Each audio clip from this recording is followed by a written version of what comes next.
1000 கேள்வி கூட கேட்கட்டும். 5 மணி நேரம் இல்லை, நீங்கள் நாளைக்கு கூட அது எக்ஸ்டெண்ட் ஆகுது வாய்ப்பு இருக்குது. ஈவினிங் சம்மன் கொடுத்து நாளைக்கு வாங்கணும்னு சொல்லலாம், தவறு கிடையாது. பாதிக்கப்பட்டது தமிழக வெற்றிக்கழகம் தான். இங்கே எப்படி போர்ட்ரேட் பண்ணுறாங்கன்னா, அன்றைக்கி ஓவர் நைட்டில் போஸ்டர் அடிச்சாங்களே தமிழ்நாடு முழுக்க 41 உயிரை கொன்ற கொலைகாரர்கள்னு, அந்த மாதிரி போர்ட்ரேட் பண்ணுற வேலையை தான் திமுக தொடர்ந்து செஞ்சுக்கிட்டு இருக்கு. நான் அன்னையிலேருந்தே சொல்கிறேன், பாதிக்கப்பட்டது தமிழக வெற்றிக்கழகம். இங்கே சிபிஐ தாவேக கேட்கல.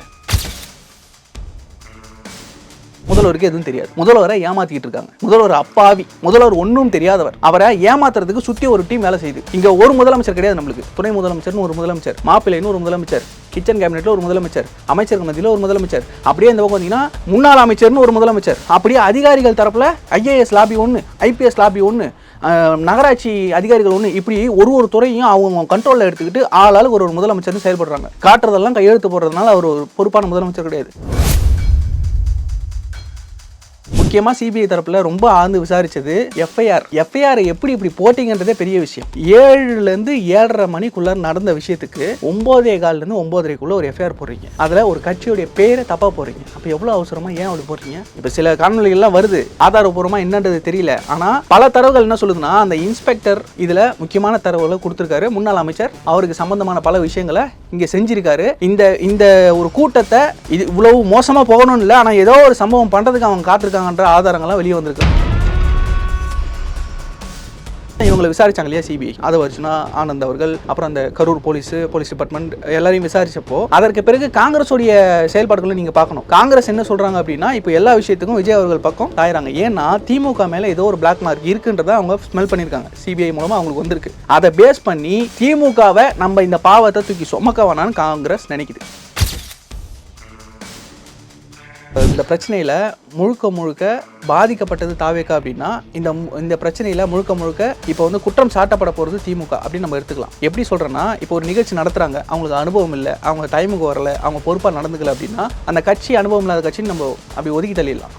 ஆனால் 75 வருஷ கட்சி இத்தனை முறை நாங்கள் 6 முறை ஆட்சியில் இருந்திருக்கணும்னு பெருமை பேசிக்கிறவங்க, துறையை கையில் இருக்கக்கூடிய ஒரு முதலமைச்சர், ஒரு சீனியர் பொலிட்டீஷியன், அவருக்கு இந்த விஷயத்தை எப்படி ஹேண்டில் பண்ண தெரியலையா அப்படின்ற ஒரு கேள்வி வரும்ல. அப்போ அதாவது அல்டிமேட்டாக மக்களுடைய உயிரை காப்பாற்ற வேண்டிய ஒரு பொறுப்பு அரசுக்கு இருக்குது, காவல்துறைக்கு இருக்குது. அதை நீங்கள் மீறி இருக்கீங்களா? அப்போ அந்த நெக்லிஜென்ஸை விட இந்த நெக்லிஜென்ஸ் தான் அதிகமாக போகும். இந்த இடத்துல தான் ஃபேக்காக ஆம்புலன்ஸ் உள்ள விடுறாங்க நம்ம சொல்லிட்டு இருந்தோம் இல்லையா. இந்த ஆம்புலன்ஸுக்கு இன்ஸ்பெக்டர் மூலமாக காசு போனதாக ஒரு ஆதாரம் சிக்கியிருக்கிறதா சொல்கிறாங்க. காலையிலேயே, அதாவது சம்பவம் நடக்கக்கூடிய அன்றைக்கி காலையிலேயே இந்த நேரத்தில் இந்த ஆம்புலன்ஸ்லாம் இங்கே வரணும்னு சொல்லி கரூரில் இருந்து அவ்வளோ ஆம்புலன்ஸுக்கும் பணம் அமைச்சிருக்கிறதாகவும், கரூர் இன்ஸ்பெக்டருக்கும் இவருக்கும், அதாவது செந்தில் பாலாஜி அவருடைய ஒரு பிஏ, அவருக்கும் வந்து ஏதோ சம்மந்தம் இருக்கிறதாக ஒரு செய்தி பேசப்பட்டதாக நான் பார்த்தேன். அது எந்தளவுக்கு உண்மைன்னு தெரியல. அது சார்ஜ் ஷீட்டில் நம்மளுக்கு தெளிவாக தெரிஞ்சிடும். ஸோ அப்படி பதியப்படும் பொழுது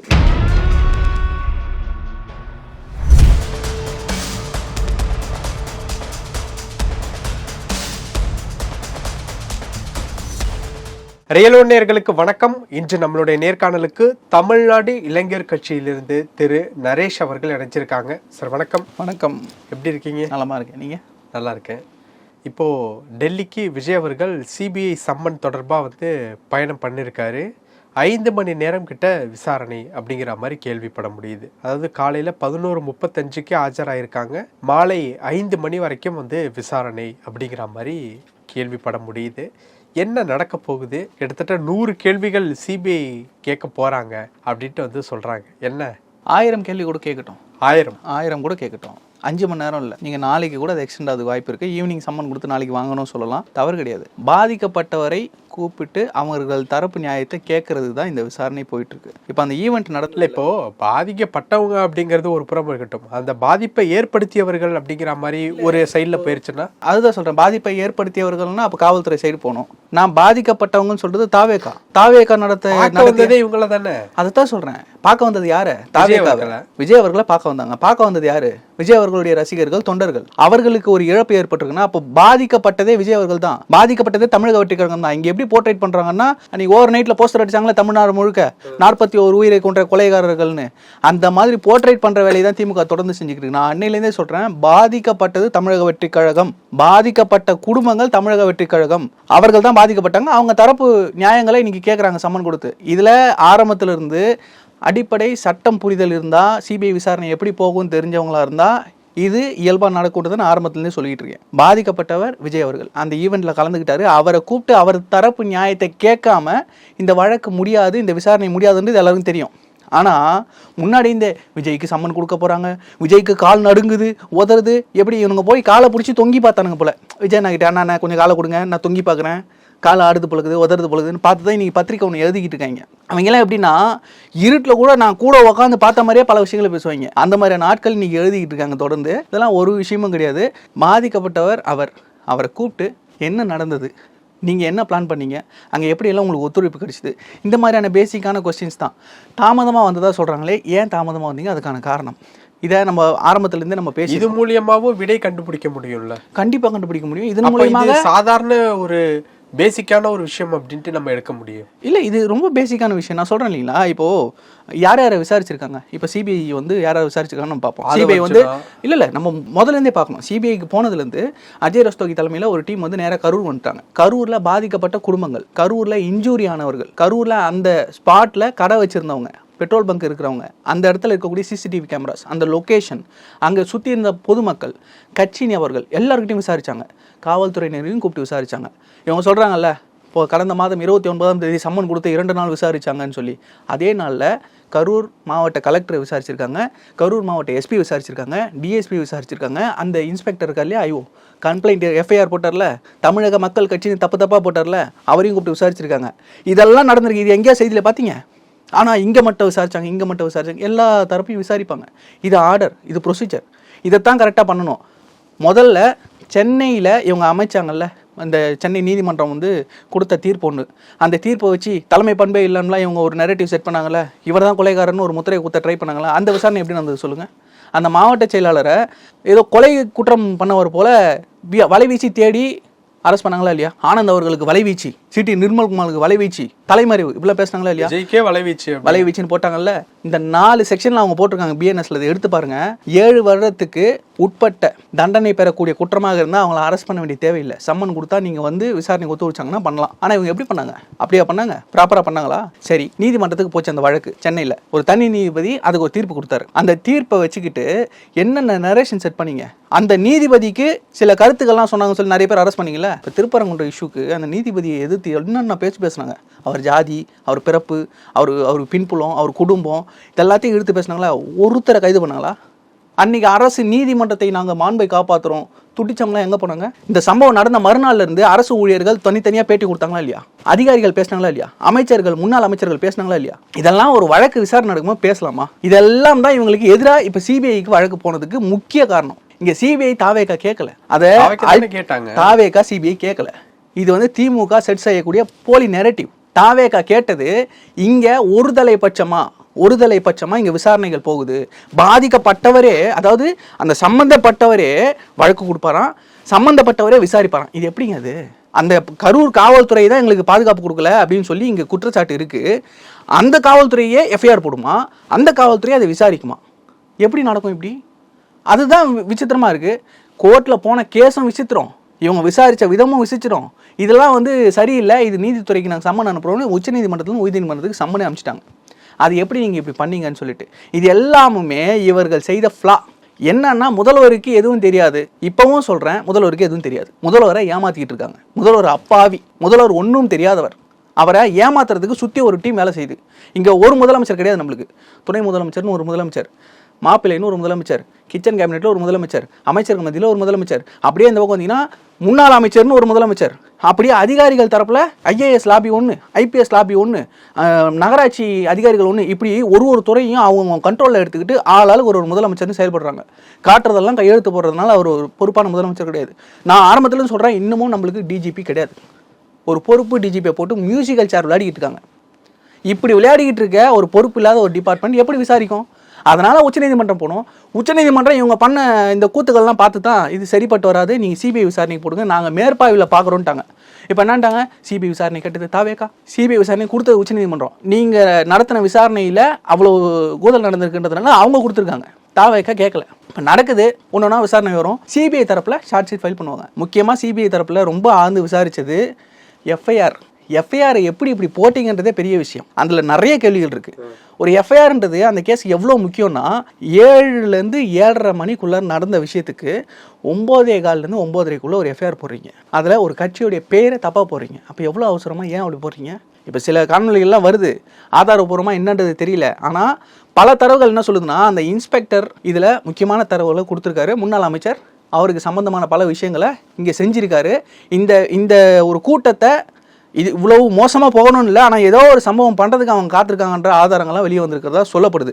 அது என்னன்றதை சிபிஐ சார்ஜ் ஷீட் மூலமாக நம்மளுக்கு வந்து தெளிவுபடுத்துவாங்க. அது தெளிவு வந்தோடனே நம்ம பேசலாம் தாராளமாக. ஓகே, இப்போ அந்த ஆதாரம் அப்படின்ட்டு வந்து சொல்கிறீங்கல்ல, அது எங்கேருந்து வந்த ஆதாரம்? கரூர்லேருந்தா? கரூரில் இந்த காவல்துறை அதிகாரிகள்கிட்ட விசாரணை சிபிஐ நடத்துகிறாங்க இல்லையா, அந்த விசாரணையிலேருந்து வெளியே வந்திருக்கிறதா சொல்லப்படுது. அது நம்மளுக்கு சொல்லப்படுற கருத்து தான். இன்றைக்கி வந்து இவங்க பரப்புறாங்கல்ல, இவர் தான் கொலை பண்ணிட்டாங்க, இவங்க அப்படி பண்ணிட்டாங்க, அப்படி பண்ணிட்டு இப்படி பண்ணி, அந்த மாதிரிலாம் நம்ம பேசணும்னா சார்ஜ் ஷீட் ஃபைல் பண்ணுவாங்க. அந்த சார்ஜ் ஷீட்டில் என்னென்ன சொல்கிறாங்களோ அதற்கு கண்டிப்பாக எல்லோருமே ஒத்துழைக்கிறதுக்கு தயாராக இருக்காங்க. ஏன்னா இது ஒரு ஜென்ரலாக நீங்கள் வந்து இப்படி தாங்க விசாரணைன்றது நடக்கணும், ஒரு புலன் விசாரணைன்றது. முக்கியமாக இதில் வந்து அவங்க ஹோல்ட் பண்ணி வைக்கிறதுக்கான தயக்கம் கிடையாது. கண்டிப்பாக எலெக்ஷனுக்கு முன்னாடி இது எல்லாமே ஃபைல் ஆகிடும். எனக்கு தெரிஞ்சு 13ஆம் தேதி நாளைக்கு கூட வந்து அந்த சார்ஜ் ஷீட் ஃபைல் பண்ணதுக்கு கடைசி நெட்னு நினைக்கிறேன். அந்த 90 நாளுக்குள்ளே சார்ஜ் ஷீட் ஃபைல் பண்ணோம். ஸோ இவங்க சிபிஐ வந்து ஹேண்ட் ஓவர் பண்ணி இது கிட்டத்தட்ட 90 நாள் ஆக போகுது. மேபி அவங்க இந்த ஒரு வாரத்திலேயே இந்த இன்வெஸ்டிகேஷன் முடிஞ்சுன்னா சார்ஜ் ஷீட் ஃபைல் பண்ணதுக்கு நிறைய இது இருக்குது. முக்கியமாக நீங்கள் இதில் பார்க்கணும், இந்த விசாரணைகள் போயிட்டு இருக்கும்போது கடந்த 10 நாட்களாக காங்கிரஸ், பாஜக இந்த 2 கட்சிகளுடைய செயல்பாடுகளை நீங்கள் பார்த்தீங்கன்னா இதில் வந்து திமுகவுக்கு மிகப்பெரிய ஒரு ஒரு ஒரு ஹோல் மாட்டியிருக்கு அப்படின்றத நீங்கள் புரிஞ்சிக்க முடியும். பாஜக தரப்பில் எடுத்திங்கன்னா அமித்ஷா இருக்கிற மேடையில் நயனா நாகேந்திரன் சொல்கிறாரு, செந்தில் பாலாஜின்னு பேர் சொல்லி சொல்கிறாரு, அவர் இதற்கு இதில் இந்த சம்பந்தத்தில் ஒரு சதி திட்டத்தில் ஈடுபட்டிருக்கார் அப்படின்றத அவர் சொல்கிறாரு. அப்போது இவ்வளவு பெரிய ஒரு மாநில தலைவர், தேசிய கட்சியோட மாநில தலைவருக்கு கண்டிப்பாக சிபிஐயில் என்ன நடக்குது ஏதாவது இன்ஃபர்மேஷன் கிடைச்சிருக்கும். இது ஒன்று. ரெண்டாவது, இந்த போன மாதம் இவங்களை விசாரித்தாங்க இல்லையா சிபிஐ, ஆதவ அர்ஜுனா, ஆனந்த் அவர்கள், அப்புறம் அந்த கரூர் போலீஸ் டிபார்ட்மெண்ட் எல்லாரையும் விசாரித்தப்போ அதற்கு பிறகு காங்கிரஸுடைய செயல்பாடுகளை நீங்கள் பார்க்கணும். காங்கிரஸ் என்ன சொல்கிறாங்க அப்படின்னா, இப்போ எல்லா விஷயத்துக்கும் விஜய் அவர்கள் பக்கம் சாயிறாங்க. ஏன்னா திமுக மேலே ஏதோ ஒரு பிளாக் மார்க் இருக்குன்றதை அவங்க ஸ்மெல் பண்ணியிருக்காங்க, சிபிஐ மூலமாக அவங்களுக்கு வந்திருக்கு. அதை பேஸ் பண்ணி திமுகவை நம்ம இந்த பாவத்தை தூக்கி சுமக்க வேணான்னு காங்கிரஸ் நினைக்குது. அதனால தான் எல்லா எதிர்ப்பு பேச்சுக்களும் இப்போ காங்கிரஸில் வலுவாக வருது.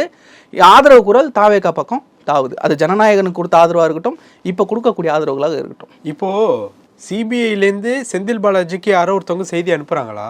கண்டிப்பாக இருக்கலாம், நம்ம வந்து தெரியாமல் சொல்ல முடியாது. செந்தில் பாலாஜிக்கு அனுப்பலாம், இல்லை அப்படின்னா இந்த மாநில அரசுக்கே கூட சிலருக்கு அனுப்பலாம். அதற்கான லாபிஸ்ட் எல்லாம் இங்கே நிறைய பேர் இருக்காங்க.